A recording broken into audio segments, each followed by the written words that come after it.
हाय लोगोफोर नोंथांमोनखौ आरोबाव आंनि बे गुबुन मोनसे गोदान भिडियोआव बरायहरबावबाय दे। स' नोंथांमोननिसिम आसा खालामो भिडियोखौ जागायनायनिफ्राय जोबजासिम नायलांगोन होननानै।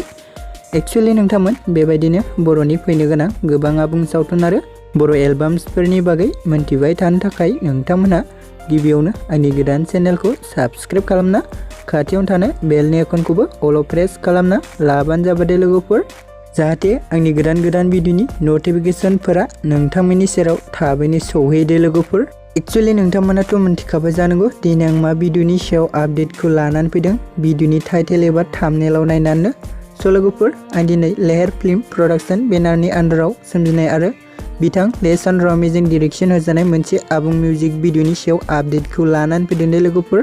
स' लोगोफोर बे मिउजिक भिडियोनि टाइटेलानो जाहैबाय बैसागु तिलि दे लोगोफोर। स' लोगोफोर दानिया फैदो दे जों बे मिउजिक भिडियो गुबै सोरनि फाव खालामनायखौ नुनो मोनगोन एसे मिथिना लादों दे लोगोफोर। एक्चुअली लोगोफोर जों बेयाव गुबै फाव खालामनायखौ नुनो मोनदों बर'नि मुंदांखा एक्टर बिथां नोंथांमोन बयनिबो फेभराइट सिमां आरो जेनिफर दैमारि दे लोगोफोर। एक्चुअली लोगोफोर बे मिउजिक भिडियो रिलेक्स एन्ड टिउनखौ होदों सोमखोर दैमारि दे लोगोफोर आरो लोगोफोर कनसेप्ट डाइरेक्शन सिनेरियोग्राफिखौ खालामदों लेसन रामी बिथाङा दे लोगोफोर।